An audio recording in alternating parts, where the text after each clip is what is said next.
रब्बी अऊज़ु बिका मिन हमाजाति सयातीन व अऊज़ु बिका रब्बी अन यहदुरून। बिस्मिल्लाहिर रहमानिर रहीम। रब्बि इश्रह ली सदरी व यस्सिर ली अमरी वहलुल उक़दतम मिन लिसानी यफ़क़हू क़ौली। रब्बी जिदनी इल्मान। প্ৰিয় দৰ্শকবৃন্দ, আপোনালোক আটাইলৈকে জনাইছোঁ শান্তি বৰ্ষণৰ আহ্বান। সালামুন আলাইকুম। আপোনালোক সকলোৰে ওপৰত মহান আল্লাহৰ শান্তি বৰ্ষিত হওক। বিশ্বজগতৰ সৃষ্টিকৰ্তা তথা প্ৰতিপালক মহান আল্লাহৰ তৰফৰ পৰা সমগ্ৰ মানৱ জাতিৰ বাবে অৱতীৰ্ণ হোৱা এই বিস্ময়কৰ মহাগ্ৰন্থ আল কোৰআনৰ অসমীয়া অনুবাদ ও চৰ্চাৰ ধাৰাবাহিকতাৰ আজিৰ 150 নং খণ্ডটিলৈ মই মুক্তাবুল হুছেইনে আপোনালোক সকলোকে জাতি ধৰ্ম বৰ্ণ নিৰ্বিশেষে আমন্ত্ৰণ জনাইছোঁ। আহক ইনশাআল্লাহ সৃষ্টিকৰ্তাগৰাকীয়ে সমগ্ৰ মানৱ জাতিৰ জীৱন পৰিচালনাৰ বাবে কেনেধৰণৰ নীতি নিৰ্দেশনা আমাৰ বাবে প্ৰেৰণ কৰিছে সেই দিশটো আমি পুংখানুপুংখভাৱে বুজি সৃষ্টিকৰ্তাৰ আদেশ অনুযায়ী আমাৰ জীৱন পৰিচালনা কৰাৰ বাবে আমি চেষ্টা কৰোঁ। লগে লগে পৰকালৰ সফলতাৰ বাবে আমি প্ৰত্যেকেই সৃষ্টিকৰ্তাগৰাকীৰ প্ৰতি সমৰ্পিত হওঁ। আৰম্ভ কৰিব লৈছোঁ কোৰআন মজিদৰ 7 নং সূৰা আল আৰাফৰ 80 নং আয়াতৰ পৰা। বিসমিল্লাহিৰ ৰহমানিৰ ৰহিম। وَلُوطًا إِذْ قَالَ لِقَوْمِهِ أَتَأْتُونَ الْفَاحِشَةَ مَا سَبَقَكُمْ بِهَا مِنْ أَحَدٍ مِنَ الْعَالَمِينَ। প্ৰিয় দৰ্শকবৃন্দ, আমি ইতিমধ্যে দেখিছোঁ বিষয়বস্তুৰ প্ৰসংগৰ ধাৰাবাহিকতা চলি আহি আছে। মহান আল্লাহে যিসকল বিশেষ বিশেষ ব্যক্তিক মনোনীত কৰি ৰিচালতৰ দায়িত্ব অৰ্পণ কৰিছিল তেনে বাৰ্তাবাহকসকলৰ বাস্তৱ ইতিহাস মহান আল্লাহে আমাক জনাই আহি আছে। ইয়াৰ সৰ্বপ্ৰথমতে আমি দেখিলোঁ নূহ আলাইহিছ সালামৰ বিষয়ে মহান আল্লাহে আমাক ইতিহাস জনালে।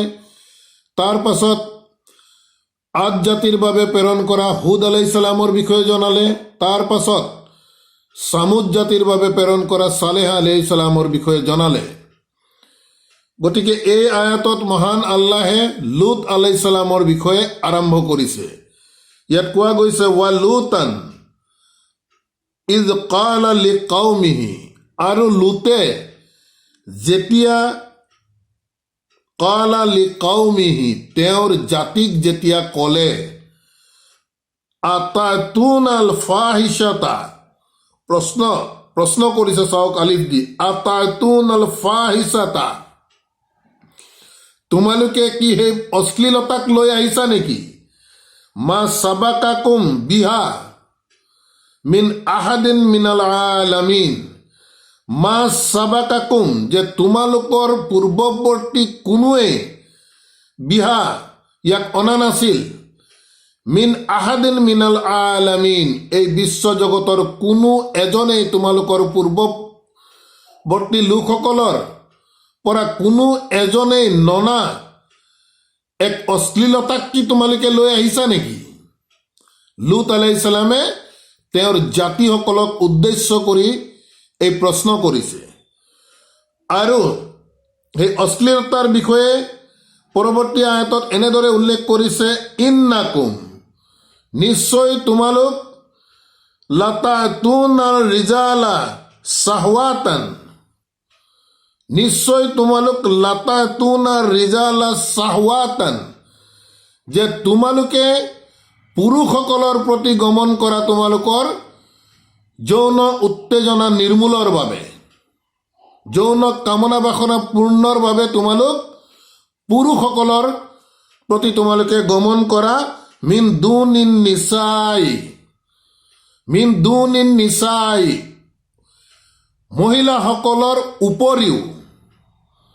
প্ৰিয় দৰ্শকবৃন্দ, এই অনুবাদটোত আপোনালোকৰ আমি দৃষ্টি আকৰ্ষণ কৰিব বিচাৰিছোঁ, যিহেতু মিন দুনিল্লাহি বুলি আমি যিমান পাই আহিছোঁ প্ৰত্যেকটোতে আমি অনুবাদ কৰিছোঁ যে আল্লাহক এৰি নহয়, আল্লাহৰ উপৰিও। গতিকে ইয়াত চাওক, লুত আলাইহিছ সালামে তেখেতৰ জাতিক কৈছে যে ইন্নাকুম লাতাতুনাৰ ৰিজালা চাহৱাতান, যে নিশ্চয় তোমালোক গমন কৰা পুৰুষসকলৰ প্ৰতি তোমালোকৰ যৌন কামনা পূৰ্ণৰ বাবে, মিন দুনিন নিচাই, মহিলাসকলৰ উপৰিও, অৰ্থাৎ মহিলাসকলক কমপ্লিট ৰিজেক্ট কৰি দিয়া হোৱা নাই। যদি মহিলাসকলক ৰিজেক্ট কৰি দিলেহেঁতেন তেতিয়া মানুহৰ জন্মৰ ব্যৱস্থাটোৱে নাইকিয়া হৈ গ'লহেঁতেন। গতিকে অনুবাদটোত আমি লক্ষ্য কৰিবলগীয়া মিন দুনিন নিচাই, যে মহিলাসকলৰ উপৰিও তোমালোকে পুৰুষসকলৰ প্ৰতি তোমালোকে গমন কৰা তোমালোকৰ যৌন কামনা পূৰ্ণ কৰাৰ বাবে। হোমোছেক্সুৱেলিটিৰ বিষয়ে ইয়াত কোৱা গৈছে সমকামিতা। বল আন্তুম কৌমুল মুছৰিফুন, যে তোমালোক প্ৰকৃততে এক সীমা লংঘনকাৰী জাতি। লুত আলাইহিছ সালামে তেখেতৰ জাতি ভাইসকলক উদ্দেশ্য কৰি কৈছে এই কথাটো। আৰু সেই সময়ত লুত আলাইহিছ সালামৰ অঞ্চলত, সেই এৰিয়াসমূহত কি হৈছিল, সমকামিতা প্ৰাধান্য পাইছিল। গতিকে এই আয়াতত লুত আলাইহিছ সালামে তেখেতৰ জাতি ভাইসকলক কৈছে যে তোমালোকে এনে এক অশ্লীলতাক লৈ আহিছা নেকি, যি অশ্লীলতা তোমালোকৰ পূৰ্বৱৰ্তী এই বিশ্বজগতৰ কোনো এজনেই লৈ অহা নাছিল, তেনে এক অশ্লীলতা তোমালোকে লৈ আহিছা নেকি? আৰু অশ্লীলতাৰ বিষয়ে উল্লেখ কৰি কৈছে যে নিশ্চয় তোমালোকে পুৰুষসকলৰ ওচৰত গমন কৰা তোমালোকৰ যৌন কামনা পূৰ্ণ কৰিবৰ বাবে মহিলাসকলৰ উপৰিও। আৰু মন্তব্য দি কৈছে যে নিশ্চয় তোমালোক প্ৰকৃততে এক সীমা লংঘনকাৰী জাতি। এই কথা কোৱাৰ পাছত তেওঁৰ জাতি ভাইসকলে, তেওঁৰ জননেতাসকলে উত্তৰ এনেধৰণৰ কৈছে যে ৱামা কানা জাৱাবা কৌমিহি, যে তেওঁৰ জাতিৰ উত্তৰ দিবৰ বাবে একো নাছিল, ইল্লা একচেপ্ট আন কালু, তেওঁলোকে কৈছিল যে আখৰিজুহুম মিন কাৰিয়াতিকুম, জননেতাসকলে তেওঁলোকৰ সহপাঠীসকলক কৈছে যে আখৰিজুহুম, ইহঁতক বহিষ্কাৰ কৰি দিয়া, মিন কাৰিয়াতিকুম, তোমালোকৰ নগৰীৰ পৰা ইহঁতক তোমালোকে বহিষ্কাৰ কৰি দিয়া। ইন্নাহুম উনাসুন ইয়াতাতাহাৰুন, তেওঁলোকে কৈছে যে ইন্নাহুম উনাসুন ইয়াতাতাহাৰুন, যে তেওঁলোকে নিজকেই বহুত পবিত্ৰ জাতি হিচাপে দেখাব গৈছে। লুত আলাইহিছ সালামক উদ্দেশ্য কৰি এই কথা কোৱা গৈছে। তেখেতৰ জাতি ভাইসকলে যেতিয়া সমকামিতাৰ বিৰুদ্ধে লুত আলাইহিছ সালামে তেখেতৰ কণ্ঠ আল্লাহৰ হুকুম অনুযায়ী যেতিয়া তেওঁলোকৰ জাতি ভাইসকলক ক'লে, তেতিয়া জাতি ভাইসকলৰ উত্তৰবিহীন হৈ পৰিছিল। কেৱল তেওঁলোকে কৈছিল যে ইহঁতক, অৰ্থাৎ লুত আলাইহিছ সালামহঁতক বহিষ্কাৰ কৰি দিয়া তোমালোকৰ নগৰীসমূহৰ পৰা। এওঁলোকে আমাৰ মাজত বহুত পবিত্ৰ মানুহ দেখুৱাবলৈ আহিছে, এনেধৰণৰ এক ভাৱ প্ৰকাশ পাইছে এই আয়াতৰ পৰা। ফাআনজাইনাহু, তেতিয়া আল্লাহ কৰ্তৃপক্ষৰ তৰফৰ পৰা কোৱা গৈছে ফাআনজাইনাহু, তেতিয়া আমি তেওঁক উদ্ধাৰ কৰিলোঁ। ৱা আহলাহু, আৰু তেওঁৰ পৰিয়ালবৰ্গক। মহান আল্লাহ কৰ্তৃপক্ষৰ তৰফৰ পৰা কোৱা গৈছে যে তেতিয়া আমি তেওঁক উদ্ধাৰ কৰিলোঁ আৰু তেওঁৰ পৰিয়ালবৰ্গক উদ্ধাৰ কৰিলোঁ। ইল্লা ইমৰাতাহু, একচেপ্ট তেওঁৰ পত্নীৰ বাহিৰে। কানাত মিনাল গাবিৰিন, যিহেতু তেওঁৰ পত্নী আছিল মিনাল গাবিৰিন। এতিয়া সাধাৰণ অনুবাদবোৰত দেখা গৈছে যে এই গাবিৰিন বুলি কোৱাৰ লগে লগে তেওঁৰ পত্নী পিছ পৰি আছিল মানুহবোৰৰ। ইয়াৰ পৰা কোনো বিশেষ অৰ্থ প্ৰকৃততে প্ৰকাশ নাপায়।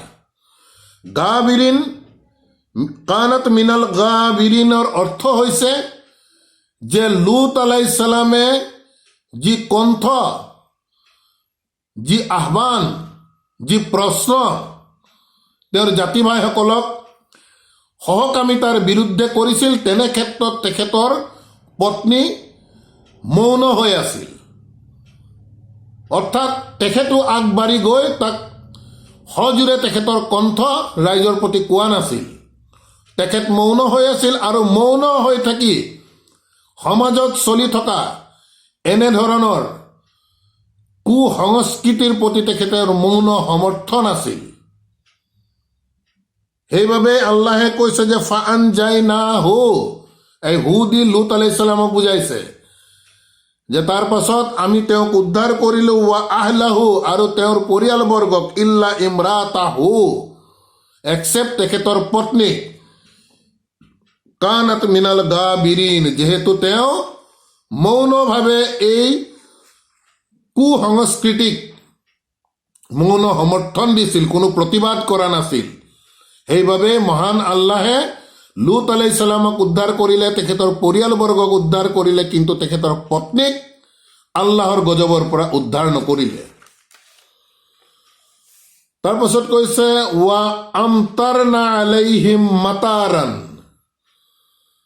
গজবটো এনেধৰণৰ আছিল, ৱা আমতাৰনা, তেতিয়া আমি বৰষুণ, আলাইহিম, সিহঁতৰ ওপৰত, মাতাৰান, তীব্ৰ বৰষুণ আমি সিহঁতৰ ওপৰত বৰ্ষিত কৰিলোঁ।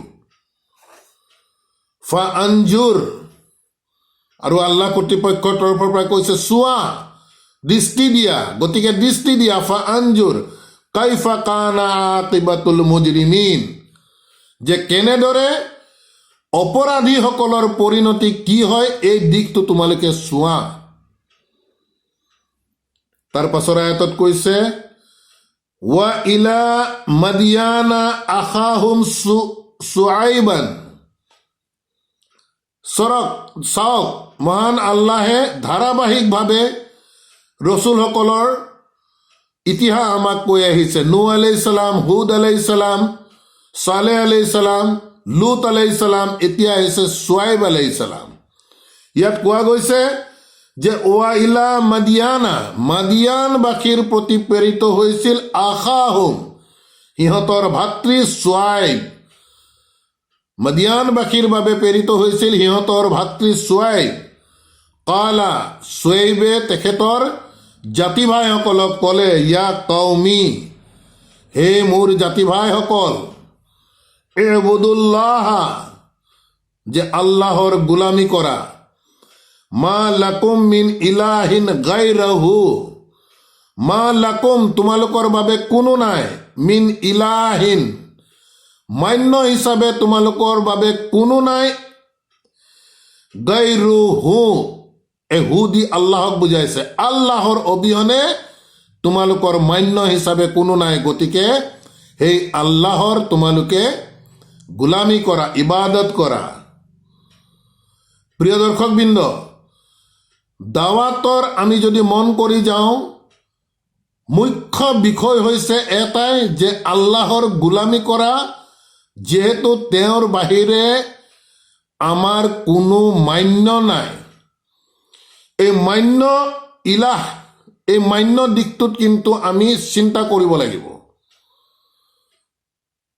কথা দিনৰ ক্ষেত্ৰত, আমাৰ জীৱন ব্যৱস্থাৰ নীতি নিৰ্দেশনাৰ ক্ষেত্ৰত একমাত্ৰ আল্লাহৰ কথাহে আমি মানিব পাৰিম। এই কথাটোৱে ইয়াত কৈছে যে মান্য হিচাপে তোমালোকৰ আল্লাহৰ বাহিৰে আন কোনো নাই। গতিকে এই দিশটো আমি খুব সূক্ষ্মভাৱে চাব লাগে যে দিনৰ ক্ষেত্ৰত আমি যি আমল কৰিছোঁ, যি বিশ্বাস কৰিছোঁ, যি দিশত আমি আগবাঢ়ি গৈ আছোঁ, সেই আদেশ, সেই হুকুম প্ৰকৃততে সৃষ্টিকৰ্তা প্ৰতিপালকৰ তৰফৰ পৰা অহা হয় নে নহয়। পৃথিৱীত আন কাৰো কথা আমি দিনৰ ক্ষেত্ৰত আমি মান্য হিচাপে গ্ৰহণ কৰিব নোৱাৰিম। কোনোবা ওলি আউলিয়াই হওক বা আন যিকোনো, একমাত্ৰ আল্লাহ, সেয়ে হৈছে আল্লাহৰ একত্ববাদ। গতিকে এই দিশটো আমি খুব সূক্ষ্মভাৱে আমি চাব লাগিব, আৰু একমাত্ৰ আল্লাহৰ কথা আমি বিচাৰি পাম একমাত্ৰ ৱাহিদ কিতাব আল কুৰাণত। আমি অলপ চিন্তা কৰিব বিচাৰিলেই আমি ইয়াৰ দিশ মহান আল্লাহে আমাক মুকলি কৰি দিব। আৰু যদি চিন্তা নকৰি আমি ওপৰে ওপৰে যাব বিচাৰোঁ, তেতিয়া আমি এনে কথাবোৰৰ অৰ্থ এনে কথাবোৰৰ দিশ আমি কিন্তু কেতিয়াও বিচাৰি নাপাম। আমি আপোনালোকক সদায় কৈ আহিছোঁ, এতিয়াও ক'ব বিচাৰোঁ, এই কোৰাণে আমাক কৈ আছে, আমাৰ কথা নহয়। মহান আল্লাহৰ বাৰ্তাবাহক অৰ্থাৎ ৰচুলসকলৰ একমাত্ৰ কাম আল্লাহৰ বাৰ্তা মানুহৰ ওচৰত লৈ যোৱা। আমি ইতিমধ্যে পাই আহিছোঁ এনেধৰণৰ কথা বতৰাবোৰ।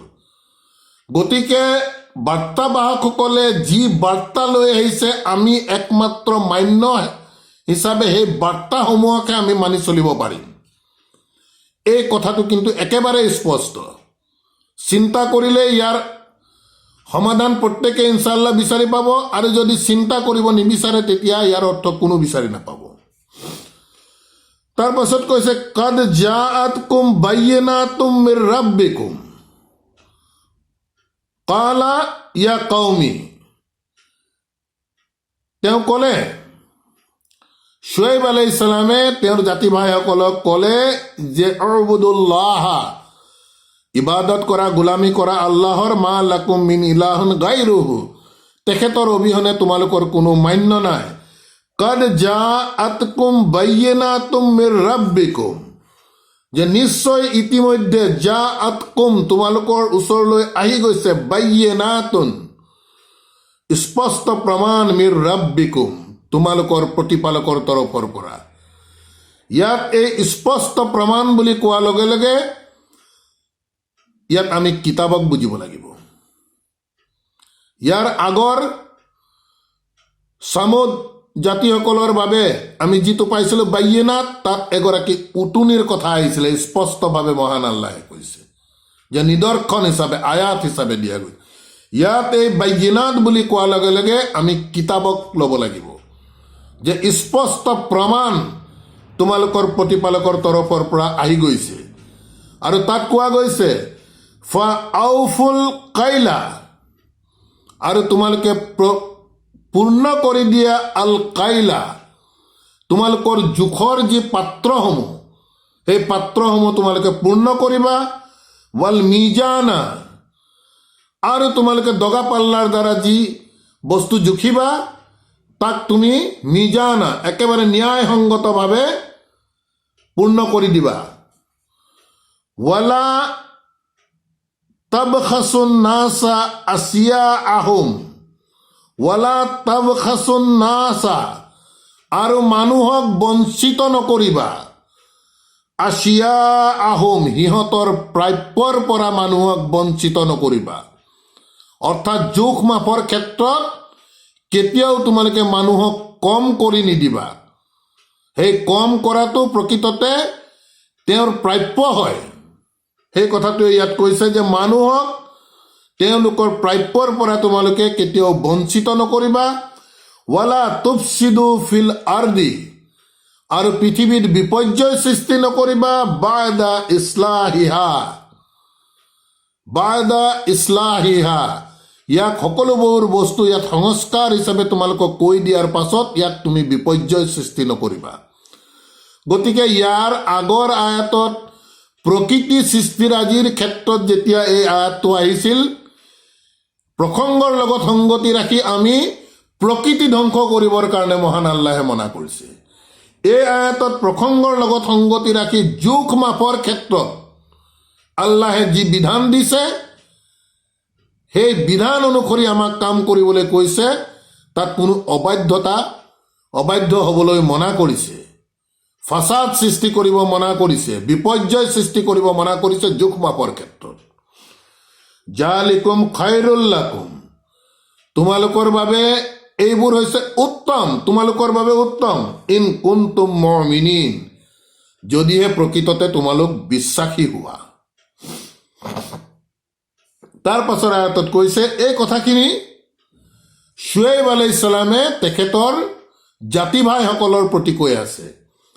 তাৰ পাছৰ আয়াতত কৈছে ৱালা তাকউদু বিকুল্লি সিৰাতিন, ৱালা তাকউদু, আৰু তোমালোকে খাপ পিটি বহি নাথাকিবা, বিকুল্লি সিৰাতিন, প্ৰত্যেকটো পথত মূৰে মূৰে তোমালোকে খাপ পিটি বহি নাথাকিবা। তুইদুনা, ভয় খুৱাবৰ বাবে, ওয়া তাসুদ্দুনা আন সাবিলিল্লাহি, আৰু আল্লাহৰ পথত বাধা দিবৰ বাবে। দুটা কথা কাৰণ ইয়াত উল্লেখ কৰিছে। ইয়াত কোৱা গৈছে যে তোমালোকে পথৰ দাঁতিয়ে দাঁতিয়ে, তোমালোকে প্ৰত্যেকটো পথৰ দাঁতিয়ে দাঁতিয়ে খাপ পিটি তোমালোকে বহি নাথাকিবা, ভয় খুৱাবৰ বাবে আৰু মানুহক আল্লাহৰ পথত বাধা দিবৰ বাবে। মান আমানা বিহি, যিয়ে ইয়াৰ ওপৰত ইমান আনিছে, বিশ্বাস কৰিছে, তেনে লোকসকলক ভয় খুৱাবৰ বাবে বা আল্লাহৰ পথত বাধা দিবৰ বাবে তোমালোকে পথৰ দাঁতিয়ে দাঁতিয়ে খাপ পিটি বহি নাথাকিবা।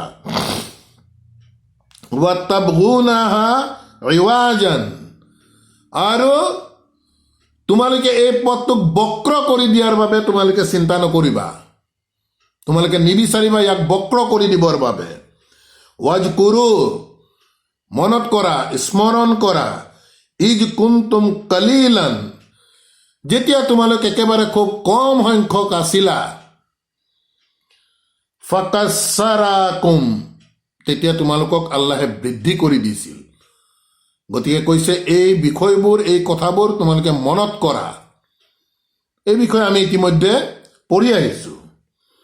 তাৰ পাছত কৈছে ওয়ানজুৰ, আৰু চোৱা, লক্ষ্য কৰা, কাইফা কানা আকিবাতুল মুফছিদিন, কাইফা কেনেদৰে, কানা আকিবাতুন কেনেদৰে পৰিণতি হয়, আল মুফছিদিন সীমালংঘনকাৰীসকলৰ পৰিণতি কেনে হৈছে, ইতিমধ্যে আল্লাহে বিস্তৃত বিৱৰণ দি আহিছে। নূহ আলাইহিছ সালামৰ বানপানীৰ পৰা আদি কৰি, বৰষুণৰ পৰা আদি কৰি, ভূমিকম্পৰ পৰা আদি কৰি বিভিন্ন ধৰণৰ ইতিহাস, বাস্তৱ ইতিহাস মহান আল্লাহে দেখুৱাই আহিছে। গতিকে কৈছে যে চোৱা যে সীমালংঘনকাৰীসকলৰ পৰিণতি প্ৰকৃততে কি হয়। তাৰ পাছত কৈছে শুৱেইব আলাইহিছ সালামে কৈছে তেওঁলোকৰ জাতি ভাইসকলক উদ্দেশ্য কৰি, তেওঁলোকৰ জননেতাসকলক উদ্দেশ্য কৰি, ওয়াইন কানা তাইফাতুন মিনকুম, আৰু যদি তোমালোকৰ মাজৰ পৰা এটা দলে আমানু বিশ্বাস আনে, বিল্লাজি উৰচিলতু বিহি। প্ৰিয় দৰ্শকবৃন্দ, আমি যোৱাটো খণ্ডত ইয়াৰ বিষয়ে আমি কৈছিলোঁ, পুনৰ আহি পৰিছে এটা শব্দ, উৰচিলতু বিহি। কথাখিনি কৈ আছে শুৱেইব আলাইহিছ সালামে, উৰচিলতু বিহি, মোক প্ৰেৰিত কৰা গৈছে যি বিষয়বস্তুক দি। আৰবীৰ বাগধাৰা, আৰবীৰ সাহিত্য, এই শব্দবোৰৰ পৰা আমি বুজাৰ চেষ্টা কৰিব লাগিব। ইয়াত কোৱা গৈছে যে শুৱেইব আলাইহিছ সালামে তেখেতৰ জাতি ভাই জননেতাসকলক উদ্দেশ্য কৰি কৈছে ওয়াইন কানা তাইফাতুন মিনকুম, আৰু যদি তোমালোকৰ মাজৰ এটা দলে আমানু বিশ্বাস আনে, কিহৰ ওপৰত বিশ্বাস আনে, বিল্লাজি তাৰ ওপৰত, উৰচিলতু বিহি মই প্ৰেৰিত হৈছো, বিহি যি বিষয়বস্তুৰ দ্বাৰা মই প্ৰেৰিত হৈছো। আমি যোৱাকালিও কৈছিলো বিষয়বস্তু ব্যক্তিত্ব নহয়, বিষয়বস্তু সদায় মেছেজ। ইয়াত আমি এই শব্দটো আমি ভাল ধৰণে বুজাৰ চেষ্টা কৰিব। উৰচিলতু মই প্ৰেৰিত হৈছো, বিহি যিহৰ দ্বাৰা, অৰ্থাৎ আল্লাহৰ বাৰ্তাৰ দ্বাৰা, মই যিহৰ দ্বাৰা মই প্ৰেৰিত হৈছো তাৰ ওপৰত যদি তোমালোকৰ মাজৰ এটা দলে বিশ্বাস আনে, ওয়া তাইফাতুন আৰু এটা দলে লাম ইউমিনুনা, আৰু যদি আন এটা দলে বিশ্বাস নানে, ফাসবিৰু তেন্তে ৱেইট কৰা, ধৈৰ্য ধাৰণ কৰা। বিষয়বস্তু শুৱেইব আলাইহিছ সালামে তেখেতৰ জাতি ভাইসকলক উদ্দেশ্য কৰি কৈ আছে যদি এটা দলে মই যিহৰ দ্বাৰা প্ৰেৰিত হৈছোঁ তাৰ ওপৰত বিশ্বাস আনে, মোৰ ওপৰত নহয়, ব্যক্তিত্বৰ ওপৰত নহয়, তাৰ ওপৰত যদি এটা দলে বিশ্বাস আনে আৰু যদি আন এটা দলে বিশ্বাস নানে, ফাসবিৰু, তেন্তে ধৈৰ্য ধৰা, হাত্তা, যেতিয়ালৈকে ইয়াকুমাল্লাহু বাইনানা, যেতিয়ালৈকে আল্লাহে আমাৰ মাজত এটা সিদ্ধান্ত নিদিয়ে তেতিয়ালৈকে অপেক্ষা কৰা, ধৈৰ্য ধাৰণ কৰা। ওহুৱা খাইৰুল হাকিমিন, যেহেতু তেখেত উত্তম বিচাৰ কৰোতা, উত্তম সিদ্ধান্ত দিওঁতা, গতিকে লেট আছ ৱেইট, আমি ৱেইট কৰোঁ আহা। এই কথাটো শুৱেইব আলাইহিছ সালামে তেখেতৰ জাতি ভাইসকলক উদ্দেশ্য কৰি কৈছে। তেতিয়া জাতি ভাইসকলৰ তৰফৰ পৰা জননেতাসকলে কৈছে, কালা আল